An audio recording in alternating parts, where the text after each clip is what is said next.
하셨죠.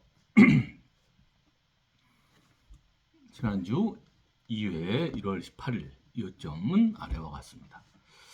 1번 이미준 선생님도 어서 오십시오. 1번 지금 여기는 지금 여기 here and now는 내 몸과 마음에 있으므로 그죠? 지금 여기가 다른 게 아니라 내 몸과 마음에 있죠. 여기죠, 여기. 지금 여기. 우리가 내 몸과 마음을 삿대하면서 자연스럽게 지금 여기에 존재하게 된다. 일종의 동어 반복이 되겠지. 네. 우리가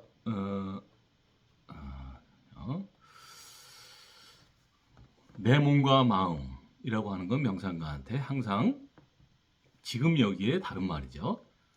그러니까 우리가 지금 여기를 알아차리면 자연스럽게 지금 여기에 존재하게 된다.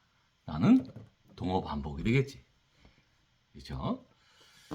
그래서 우리 명상가의 관심은 거대한 세상의 이치, 우주의 원리, 세상 돌아가는 거, 뭐 이런 게 아니라 항상 그 관심사는 내 몸과 마음이에요. 내 관심이 어떤 경우에도 내 몸과 마음, 그 중에서도 마음을 떠나면 안 됩니다. 이걸 이제 잘못 얘기하면 명상가는 항상 자기중심적이고 이기적이고 이런 태도인 것으로 사람들이 흔히 오해를 하죠. 근데 전혀 그게 아니죠. 굳이 제가 설명인지 안 드려도 다 이해하시죠. 세상은 내 몸과 마음에 있어요. 그게 이제 붓다의 입장이기도 하죠.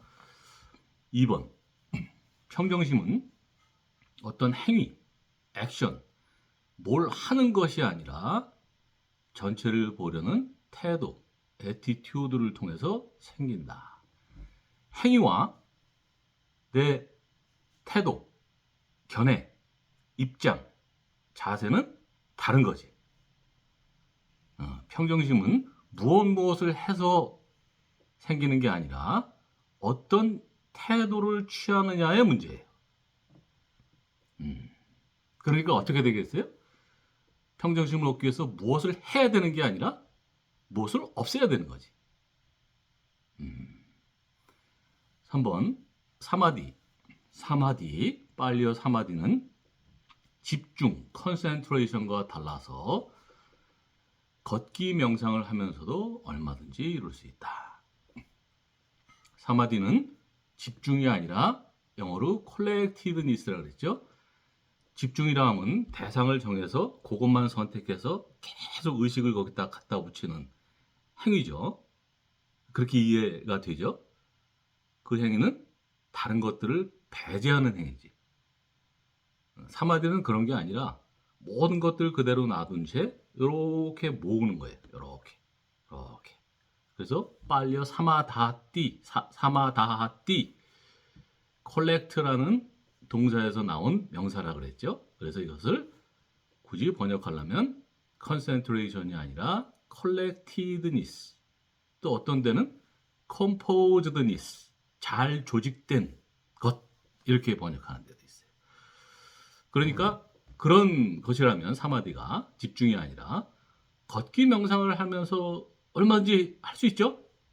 우리가 걸을 때 막 마음이 산란하지 않고 어디 특정한 곳에 내 발바닥이나 뭐 무릎의 느낌 이런 데 집중하지 않고 쫙 열어둔 채 걸으면서 얼마든지 그 산란했던 마음이 이렇게 모아지는 느낌 이럴 수 있죠. 그래서 명상을 많이 하신 스님들 얘기를 들어보면 오히려 사마디는 좌선할 때보다 걷기 명상을 할 때 더 수승하다 그래요. 그때 사마디가. 그렇죠? 그렇겠죠.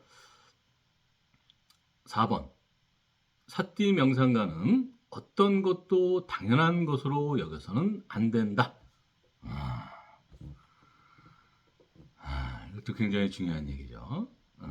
사띠명상의 대전제, 사띠명상을 잘하게 하는 추동력은 호기심에서 나오죠. 호기심, 의문.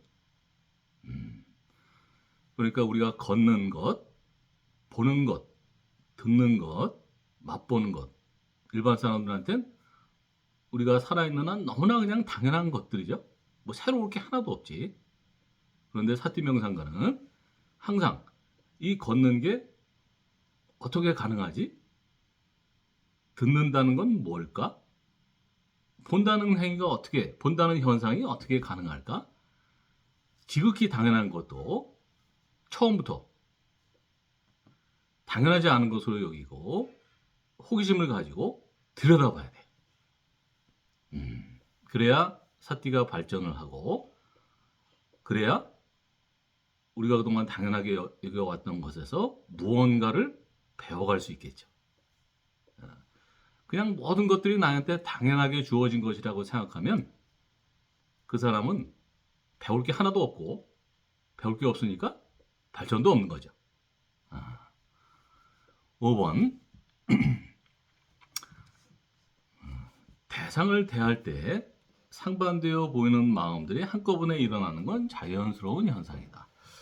이건 지난 시간에 신혜원 선생님 말씀 때문에 나왔던 얘기 같은데, 그래서 우리가 뭐 정신분열증이다 뭐 이런 얘기도 했었죠. 다 기억나시죠? 그래서 제가 에피소드들을 하나 말씀드렸죠. 어떤 독실한 불자가 스님께 큰 스님한테 말씀하기를,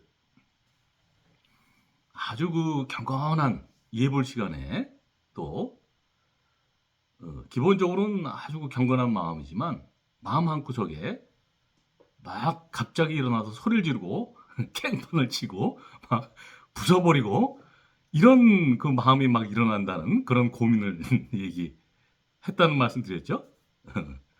우리 마음을 들여다보세요. 어떤 사람을 사랑한다고 할 때 오롯이 오직 사랑하는 마음만 있지 않죠. 미워하는 마음도 좀 있고, 쥐어받고 싶은 마음도 있고, 질투심도 있고, 마치 음식이 한 가지 맛이 아니라 짠맛, 신맛, 뭐 단맛 여러 가지가 어울려서 그 맛이 나듯이 마음도 마찬가지예요. 그러니까 그거는 정신분열 현상이 아니고 지극히 자연스러운 현상이고, 만약에 항상 한 번에는 하나의 마음만 있어야 된다라는 그런 전제를 가지고 있다면, 잘못된 전제죠, 우리가 보기엔. 그러면 매 순간이 정신분열증으로 느껴지겠지. 그건 지극히 정상입니다. 6번. 우리는 선법과 불선법을 모두 법으로 이해하려 하므로, 담마죠, 담마. 세상의 이치. 법으로 이해하려고 하는 그런 입장이죠. 그러니까 선법도 법이고 불선법도 법이죠. 그러니까 법에 속한 불선법도 이해해야 할 대상이죠. 그런 자세를 갖는다면 불선법이라고 해서 말하자면 질투심, 미움 이런 불선법이라고 해서 거부하거나 배척해서는 안 된다라는 거예요. 만약에 질투심이나 미움이나 이런 불선법은 나한테 일어나면 안 돼, 왜 이게 일어날까? 라는 마음을 갖는다면 평생 영원히 그 질투심이나 미움이라는 감정은 이해할 수 없게 되겠죠. 굉장히 중요한 얘기입니다. 뭐 지금 말씀드린 게 안 중요한 게 하나도 없지만 특히 우리가 붓다의 그 가르침을 따르는 명상가로서 6번은 아주 깊이 새겨두셔야 돼요. 7번. 사띠하는 순간이 아무리 짧더라도 강력한 힘을 발휘해서 우리 업의 진행 방향을 바꾼다.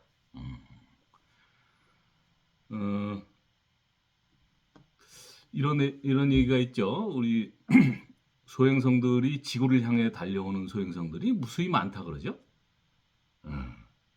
그래서 뭐 몇백만 년 전에 그 뭐야 뭐 지름이 뭐 1km짜리인가 그 소행성이 멕시코인가 이쪽에 부딪혀 가지고 공룡이 전멸했잖아요. 예, 이 큰 지구가 그 조그만 소행성 때문에 거기 있는 생명들이 다 이제 대부분이 죽은 그런 사건이 있었죠.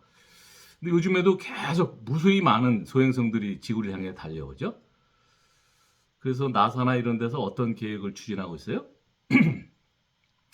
지구를 향해서 정면으로 다가오는 소행성, 조그만 소행성들이 있으면 거기에 로켓을 쏴서 탁 쳐서 그걸 파괴하는 게 아니라 방향을 바꾸지. 그래서 지구를 싹 비켜가도록 하죠. 사띠도 마찬가지예요. 사띠를 통해서 나한테 이 업이라고 하는 건 일종의 다 이해하시지만 끊임없는 일어나고 사라지는 과정이죠. 프로세스죠. 실체가 있는 게 아니죠. 그런 프로세스면 어떤 방향을 가르치고 있죠.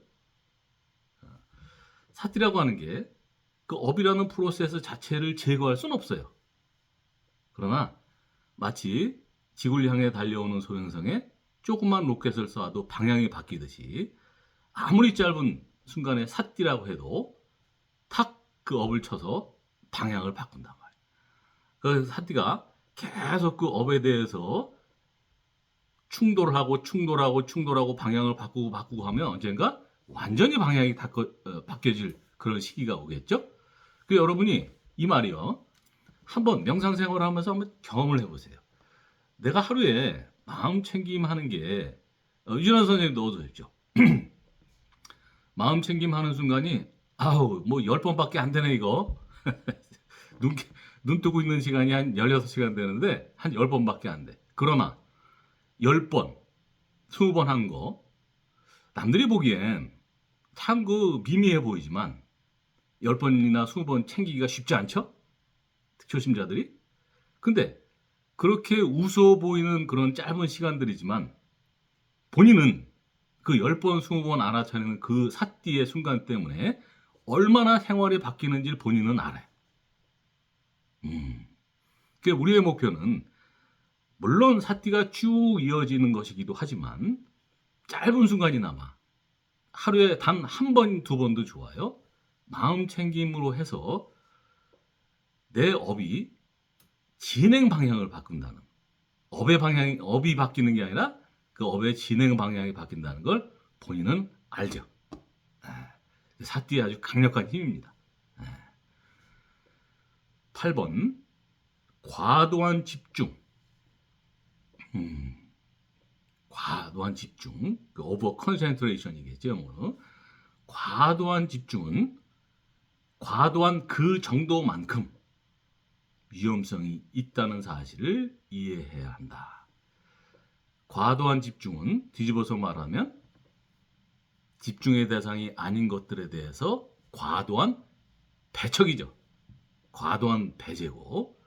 그러면 논리상 그 배척하는 그만큼 그게 과도한 집중만큼의 과도한 배척이니까 같은 얘기죠. 과도한 그 정도만큼 그 배척되는 대상들을 모르기 때문에 그것에 의해서 일어나는 리스크를 떠안아야 되는 거지. 그래서 과도한 집중은 과도한 그만큼, 그 정도만큼 위험성이 있음을 이해해야 한다. 그러니까 집중은 어떤 면에서 보면 좋기도 한 거지만 뒤집어서 보면 위험하기도 한 거다. 그러니까 줄기차게 과도한 집중만 하지는 절대로 말아라 라는 거예요. 이상입니다.